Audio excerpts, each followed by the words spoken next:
comedy game design podcast by two guys who know nothing about comedy nor game design. I'm Trevor Scott, and with me, as always, is Ben Slinger. I have arrived at this podcast. Well Hello. done. Ding dong. Hello. Ding dong. Open the podcast door. What are we doing today, Ben? I think we're just going to go back to our roots. And I say back to, we probably did it last week. I don't remember. Well, no, last week was Big Flip. Maybe. Cut that out. All over the place already. Yeah, look, let's do some classic old click pitch. Click pitch. This is a game where we each have a random word generator in front of us. And on the count of 3, 2, 1, click, we're going to get a new word, throw them at each other, and make a game design. Cool. Game designs. What? Video games. Video games. Yeah. Video games. Okay. Yeah. Not like sports. Not like new sports. Not like board games, card games. Okay. Well, let's see how this goes. 3, 2, 1, click. Yeah. Try something new for Kill. Aside. Ooh. Okay. Now, when I saw this is a sport game. Of which it can be, as long as it's a video, like a sports video game, not an actual sport that people will play. I don't know. I think this could be a real game.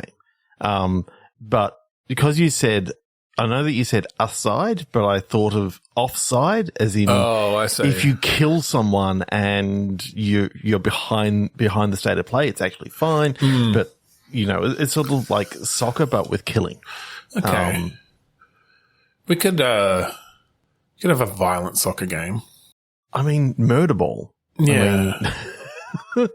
I mean, there have definitely been, violent blood sports in video games before that are based off of real games. So I don't know. Is there a game that hasn't done that?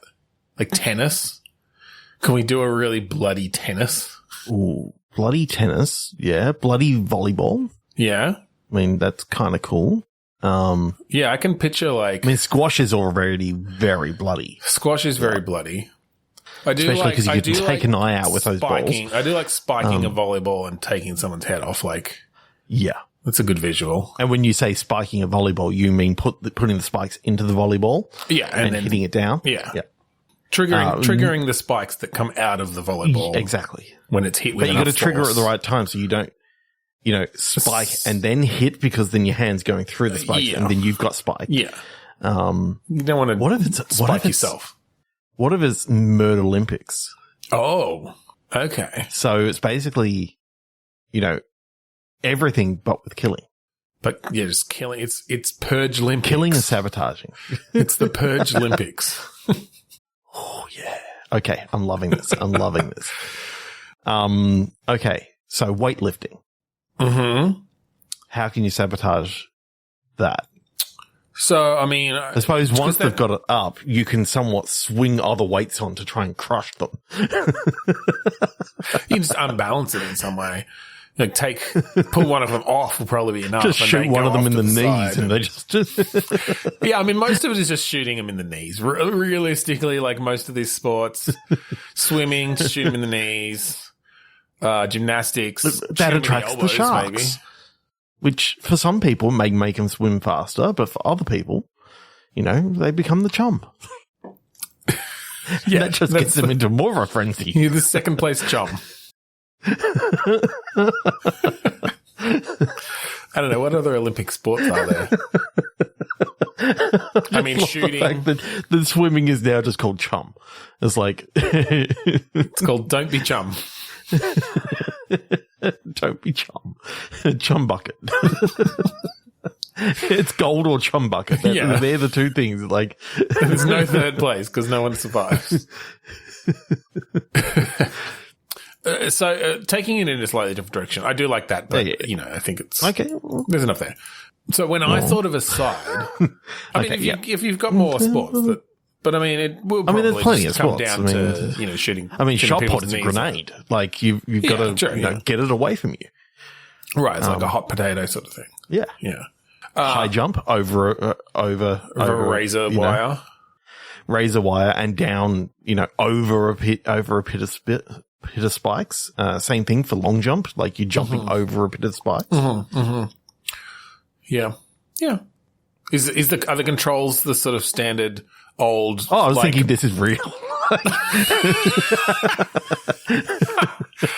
Yeah, no, that's what I meant. Are the controls the standard put one leg in front of the other and then launch yourself against gravity? Yeah. To the best of your ability? Okay, cool. Yeah, just checking. I don't know why. I forgot that we were playing, click pitch in a video game podcast. I was thinking about this in real life. I definitely, I was thinking this is like a new version of California games, Or did you ever play Caveman Olympics? Do you remember those? Yeah.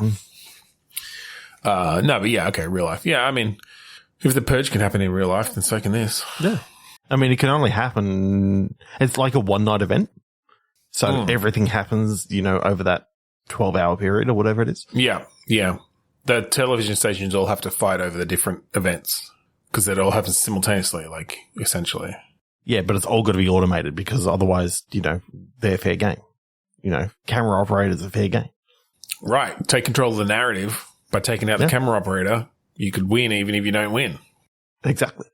So it's all automated. Okay, you said something about killing an aside? I think so. Instead of 3, 2, 1 clicking, which we usually would hear, I kind of had a different direction because I had a really compelling sort of thought around, how in certain shows and movies they'll do a little aside to the fourth wall, like and break the fourth wall. Yes, you do. Like a flea bag or, different things. Yeah. I kind of like that idea in a game where you're an assassin or something. And every time you kill someone, you do an aside. Or just that's part of the general tone where there'll be moments where like the action freezes and the main character kind of has a little bit of a conversation with the player basically, and maybe it's even a, decision tree of, so I don't know. What do you think I should do here? Should I slice his head off with the axe or shoot him in the guts?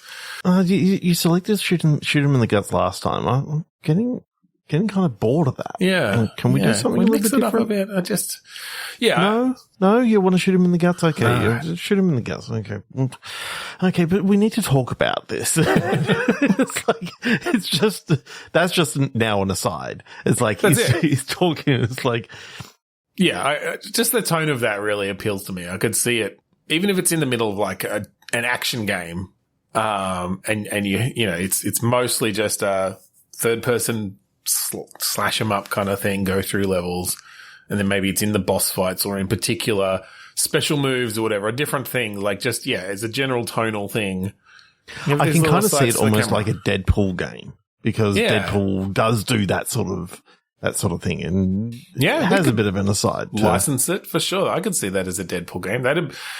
If you were going to do a Deadpool game, which they have done. That's the way to do it didn't have the fourth wall breaking. No, which is really what makes Deadpool kind of special. You lean into that, and have the player have sort of this weird bit of extra control over the story, but in a very acknowledged way by the main character, by Deadpool. Yeah, license it for sure. Yeah, and I think you got to get a little bit of She-Hulk in there. Yeah, just a little bit. Yeah. Cool. 3, 2, 1, click. 3, 2, 1, click. Spokesman. Volume. Oh, okay. I mean, they go well together in certain ways, obviously. I kind of like the idea that what if the only thing that you had to control in the game was like the settings? Oh, like in a meta kind of way. In a meta kind of way of, okay, at this stage, all you've got to do, or all you can actually do is play with the volume of speech and music. They're your two controls.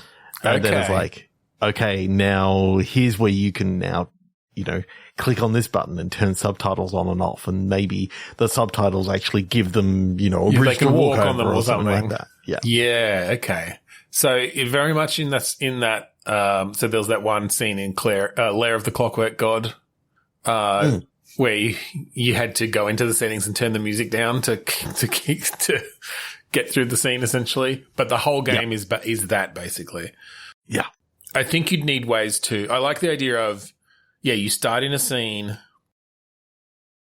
and there's someone talking. There's music playing and there's someone talking. and you can't. And the music's you can't hear them overbearing. talking. You can't hear them, Yeah. and he's kind of going.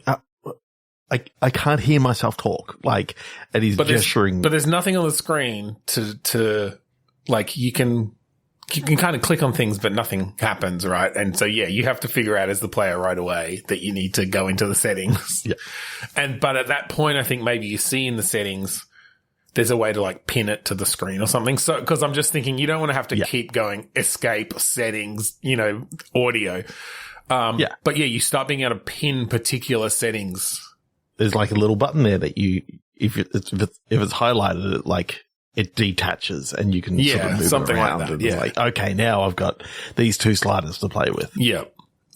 That's cool. And so, I mean, at the beginning, you'd start by just turning down the music, turning up the speech, and then you get a sense for who the character is, whatever the actual story is. And if you turn them both all the way down, he starts talking and making, all these faces as if, what the fuck, I can't speak anymore. Yeah. Until you turn subtitles on. Yeah. He goes, oh, this is weird. This is weird. I'm talking, but I can't hear myself. And then, the subtitles are physical objects in the world. You see them you render them into the world as actual things that cast shadows. And he hits his knee across them and is like, oh, shit. Yeah, totally. And you notice that in the subtitles, swear words are like... Oh, they're they're blacked out or something. They're blacked out and they fall into the world. Yeah. And they're like something that you can move around. You can move around then. So to get a bunch of them, you just start picking one up and hitting them over the head with it. He's like, fuck, shit, fuck, stop. Yeah, that's really fun. I love it. What other settings? Love other settings could you play with in that way? I mean, ray tracing. Okay, yeah, even just to do with reflection, like mirrors or something. Like you need to be able to see behind something. It's like turn ray tracing on, but then everything runs really slowly. Like you can't keep it on. Or turn reflections off and, playing with anti-aliasing for if something's too smooth, you can turn anti-aliasing off and then he's got, I got grip now and I can walk up these. Yeah. You can do the old view distance, and it adds the fog, but you have to use that to sneak through an area or something so that nobody else can see you. The slider to turn up fog. Yeah. I love the idea of, these sliders at first, they're assigned to volume of music, but once you get another setting, you actually get behind the scenes. It's like, this is just slider 1. I can assign that to now fog level and render distance and all this sort of stuff. Yeah. Either that or you just, I think you'd have give it more control. As you built it, you'd limit which controls they could use for the area for what puzzles were needed. You might still give them control to some of them that aren't going to do much or that just have little Easter eggs and stuff, but You'd very much keep it as a linear narrative sort of thing, but the puzzles are all around solving things by altering the game. Fucking hell, brightness! Like you drop down brightness, and he goes, I can't see, but neither can they. You turn the gamma all the way up, basically. Or you have to find something, some pixel hunt thing happening. Yeah. Just the idea that, if you get to approximately the level that you need to get to, your character's gonna talk to you and go, that looks about right. That's it. You're getting that. Yeah, you're getting the feedback. Yeah, that's it. Like I think, there's a pixel hunt section where something's too similar in color to the background. It's like, can you turn hotspots on? You turn the gamma. You turn the gamma all the way up, and you don't actually have to. Like the player just goes, there it is, and goes over and picks it up. Like that's the puzzle. You don't actually have to end up clicking on it. Yeah. Or turn hotspots on.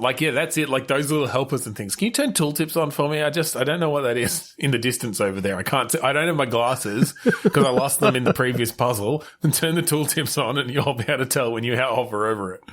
Oh God, this puzzle looks too hard. Just go into the settings and just, put on easy mode just for a second. Just for a second. Easy mode. Ooh, I got it now. I like going the other way too. I like going the other way where if you find an object in the world that's got like a question mark or something on it, and it's like, here, click on this, and you get a hint or something. Like it becomes part of the UI in the opposite way as well. That'd be cool. Yeah. It's like oh, that could be how you unlock some of the settings. They're not actually in your regular settings panel. You have to find it in the world. Well, because I think, the UI wasn't actually complete. All you've got is like the settings menu. Like that's the only thing that actually functions. Right. Yeah. And so, as you're going through, it's like, there's an eye icon now. So you can click on things and find out what things actually are. But that's the only thing you've got now, like, because the walk icon still doesn't work. And so you got settings and the eye icon. And yeah. Yeah, similar to a game we did a few weeks ago where we had some of the stuff, but except that was a real eye. That was very much more literal on it. I think this is more you're working with the character. With the character. To sort of for the UI and the world that the character is playing in to be very much one and the same. The barrier between them is very thin. I love the idea of, being able to change resolution and that actually, shrinks the room and then wait, that would be interesting, change resolution, because like if the pixels being used, what benefit does it give you to have something rendered with less pixels?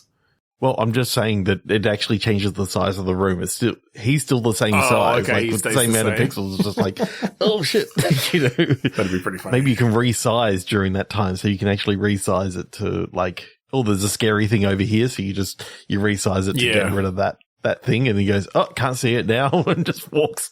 He's having to walk through the door now. There's a room where, like, the whole game's been played in like, your regular 16:9 widescreen, but in one of the rooms you have to do it to whatever the next one is, and so you get the black bars up and above and below, but you can see more horizontally because the aspect ratios change. Like the room doesn't scroll otherwise, but this is how you have to like see something that's otherwise just off screen.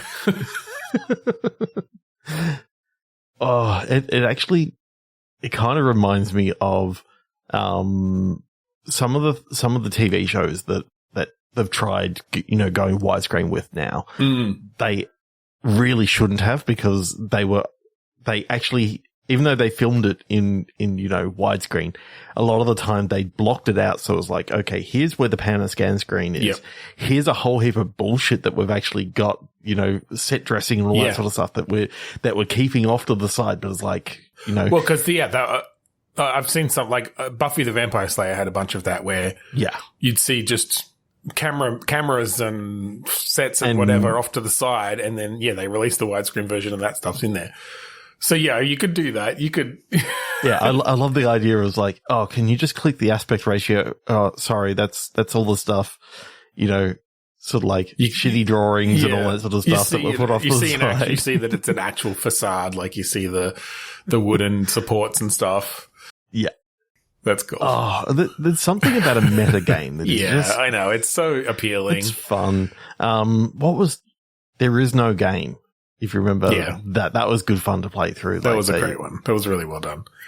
Yeah, that's always a bit of an inspiration for this sort of thing, particularly in bringing it into a point-and-click adventure sort of style.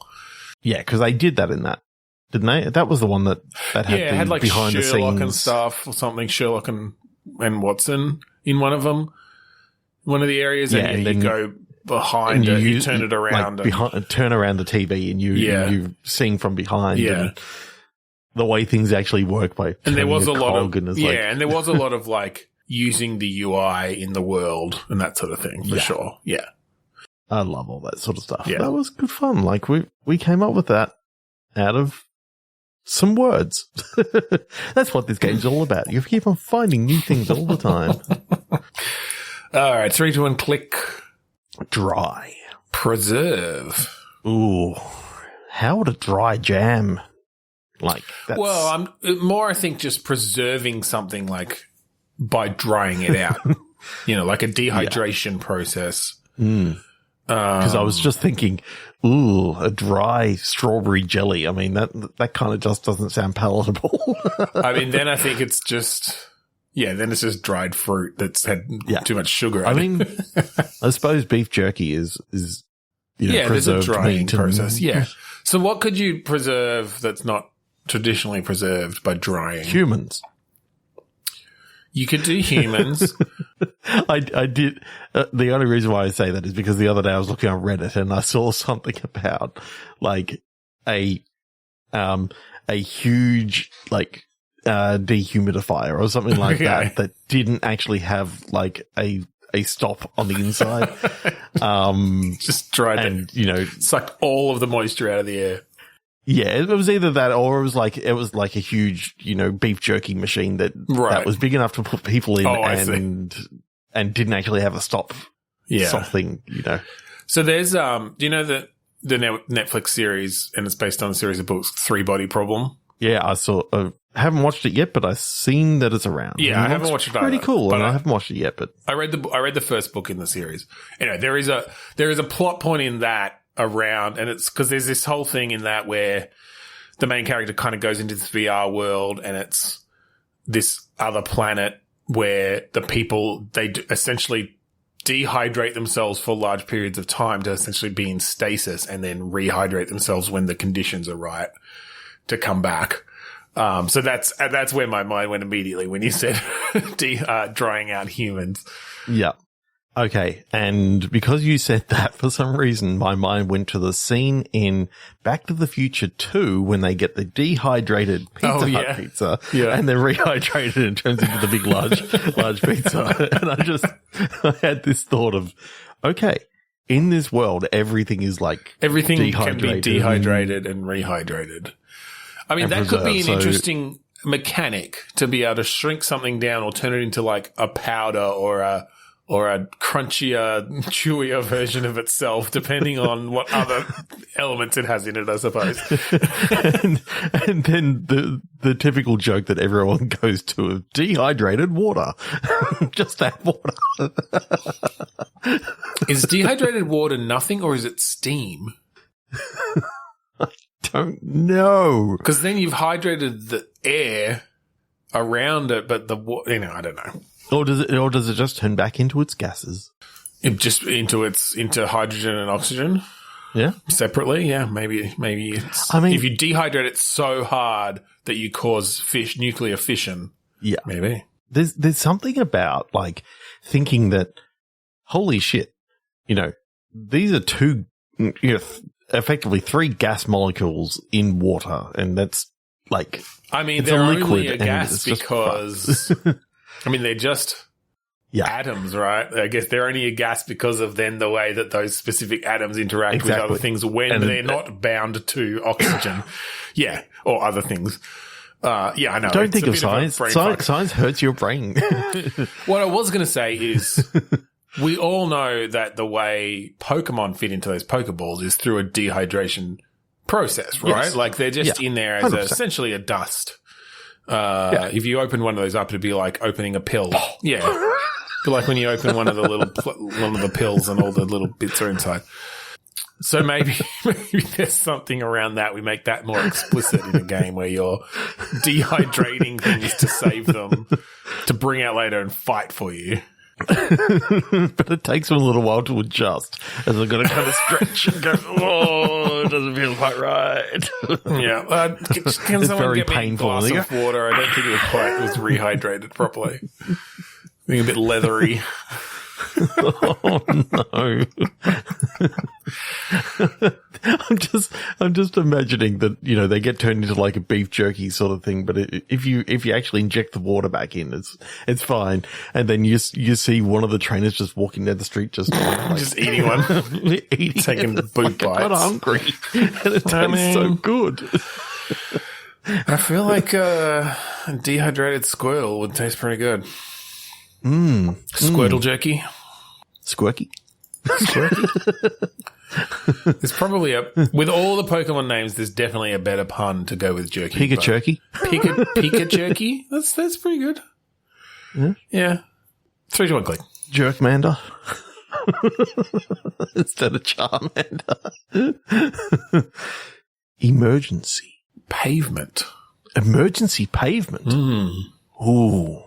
I don't know why, but that's just, such a weird pairing of words. It is. Like, when do you need an emergency pavement? Do you need throw down concrete in a hurry. Quick drying cement. I suppose if you had something like, you know, a June-esque planet, you know, where you've got the worms going through and they can detect. It's always the month of June. Yep. And the worms can detect, you know, when you're making noise on the sand and all that sort of stuff. If you throw down some emergency pavement, then all of a sudden you're not actually sending interacting those with that road vibrations through the like a tremors situation as well. You know, tremors situation. Yep. Make sure that you know you get Bert in there and. I haven't actually seen Tremors. Have you? Okay. I just know general parts of it. Okay, so is this like a game where you've got a cement gun, a concrete gun? Oh, yeah. Yeah, I love that. And that you need to use it strategically to like... Yeah, because you got to mix it up and you got to keep it, you know, hydrated. Because otherwise it gets too dry and it's like... Just picturing our character walking around with a big cement mixer on their back going constantly. You have to go and refill it. Oh, and if they stop too fast, you know. Yeah, it just comes out over there. Comes out over the top. I'm thinking kind of similar to, what's it called? The game with a big pack on on your back. Death Stranding. Death Stranding. Yeah. Like around the balance and stuff. Around the balance and stuff. And, but you've got a constantly rotating piece. If it has got too dry, you know, it can, you know, cement to one side and then you just continually go over. I was thinking though, I wonder if instead of carrying it around, it is more vehicle based to the point that dragging it in like a little red wagon. No. I mean like a car, like you're in a motor vehicle, but you're essentially what that turns it into is you are spraying the road out in front of you in some way. Oh. Right? You are emergency paving your driving surface. Oh, so really it's almost like road planning, but on the first person. Yeah. Ooh. And it doesn't necessarily have to be that you're constantly spraying out a road in front of you. It could be like, okay, we're fine going along this like dirt road for a while, but oh shit, like I'm going to have to take a sharp turn coming up. I'm going to need some traction. Yeah. I need to blast out a concrete grenade in front of me that's going to put down some paving. Ooh, I need a banked road that goes to the left. Yeah. 90, you know, 90 it's degrees like to the how left. We used to build things it's got to be banked and it's like how we used to build stunts tracks, but you have to do it as you're driving. Oh, fuck, stunts. That was so much fun playing and making millennial all those memories. Yeah. Stunts if you haven't seen what Stunts is the fact that it was actually in 3D and we're talking, you know, before any 3D accelerators or anything like this, but somehow like you could make jumps, you could have loop-the-loops, you could have all these different things. Yeah. And you could put it all out on a grid. Came out in 1990. Fuck. Yeah. Like 10 years old, getting this for the first time and going, holy shit, I can make this thing look however I want. I can, you know, get my friends over and get them to, you know, try and beat my record on this. Yeah. I don't think I ever made no one ever went through the chicanes that you put down. They'd always drive right over the top. Oh boy. Oh god. Yeah. That's so much fun. Yeah. Love it. All right. One more. Yeah. One more. Sheep. Translation. Oh, okay. Translating for sheep. What does sheep have to say for themselves, I wonder? Fucking hot. Shimmy. It's so hot, it's fucking wool. Wool keeps all the heat in, you bastard. It's summer. I need shade. Okay. Is this... I mean, it is a shearing game, but you've got, like... You work in a shearing shed and they've just introduce this new technology, which is a sheep translator. It's literally so that you can get consent from the sheep. Yeah. Okay. Yes. It's all about teaching consent. I mean, we should. Yeah. I mean, you're manhandling that sheep. Yeah. I think it's important that they are along for the ride. Some of them get overtly sexual though, and it's kind of creepy. You got to remember when to turn it off. There's some creepers. It's like, yeah, shimmy there, baby. It's like, but you're naked already. Yeah, I still have a little bit. Yeah, undress me. I don't know why, but that's just like there's one that just keeps on going around. They just keep getting back in line. It's like you don't have any left. Like you're completely butt naked already. Just try. Touch me again. Touch me there. That's troubling. I don't think we can end on that one. Okay, one more. One more quick one. Hammer.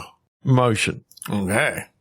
Something around realistic physics, potentially, of throwing things or of just rotation, like impact physics. Maybe you're setting up, maybe an Incredible Machine-esque thing, but it's very much around the actual impact of things and breakage, some realistic shattering of things. And why haven't I seen this yet, where there's an Incredible Machine but in VR? Oh, yeah. Why is that not a thing? Yeah, you feel like, I mean, there's sort of been construction games around that, but yeah, more of the Rube Goldberg-esque setting up a series of things. Like some of those old The Incredible Machine style puzzles of you've got limited get items. That tennis ball into here, and these are the items that you've got, Yep. and it's in 3D or whatever, it's in the space around you. And it's like, how do I get this from over here to over here? Like, I've got to put a wall here so it can bounce off this, and that'd be cool. And it'll work well in VR because you can place it very specifically, and it'll feel a bit more intuitive. Yeah. And you can, have like a simple wheels to like turn each piece around. And oh yeah, actually I like the idea of you having to potentially have some, like, it's not just set the machine off and it goes. You maybe have to like switch some switches at the right time, or, so you move things onto another track, or you spin a wheel to build up the pressure or whatever. Cause then you'll really feel like a freaking mad scientist. You feel like Willy Wonka, like firing up his, everlasting gobstopper machine or whatever it is, like spin the wheel here, like push the buttons in the right order. Yeah. I love the idea of it starts in 2D, and then the further you go along is like, okay, now we're going to open this up. That you can now have some third dimension, but for some of it, when you do it, it's like it's going to stay in that 2D plane until you pass it off onto a new plane. It's not going to. I wonder if you could do it as sort of a trick shot based thing where it's around trick shots, because I feel like the youth in particular, there's a bit of a thing there with people doing trick shots. Dude Perfect and all that sort of stuff. Like Dude Perfect style sort of thing. So, I mean, it could be that you have to set it off by throwing the thing. Yeah. Rather than it just being okay, here and it runs the same every time and you have to figure out what to put in the right spot. But yeah, part of it is you are adding things, and obviously it can be much more zany and out there than anything you could have in the real world, but that you have to pull off that trick shot as well. And because then it can be like, all right, I need to set this to this angle so it bounces off in that direction, lands in the funnel, goes down the tube, goes into the sheep that's got a bucket on its back and is overtly sexual, like whatever. Yeah, exactly. it goes past sexy sheep. Yeah. That's one of the things that always happens in these games. That's it. And you can't, it's one of the things you can only do in a video game, right? Sexy sheep. It's just not appropriate. You got to be careful. If you count too many of them, you fall asleep. Yeah. I mean, it's actually kind of why they wanted to do the translations for the sheep, is because when the farmers realized how overtly sexual they were about this whole thing, like, then they didn't want to sleep anymore because you don't want to fall asleep around, near them. Yeah, you want to hear them coming, so they have to translate. Yeah, so they stop counting them and they stay awake. Okay, that does bring us to the end of tonight's show. Thank you for joining us this week on Bitstorm.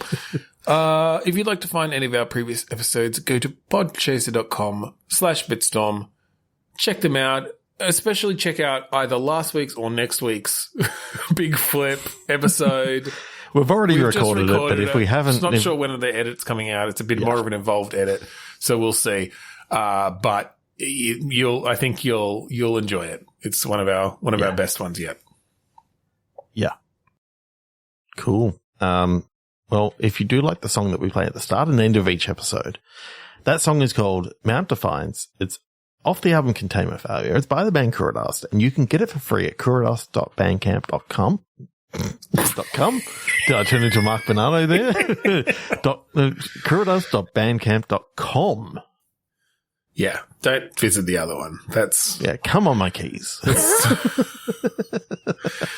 And if you want to know the real punchline to that joke, you got to go watch some Grouse House. That's right. So thank you again for joining us this week on Bitstorm. I'm Ben Slinger. I'm Trevor Scott.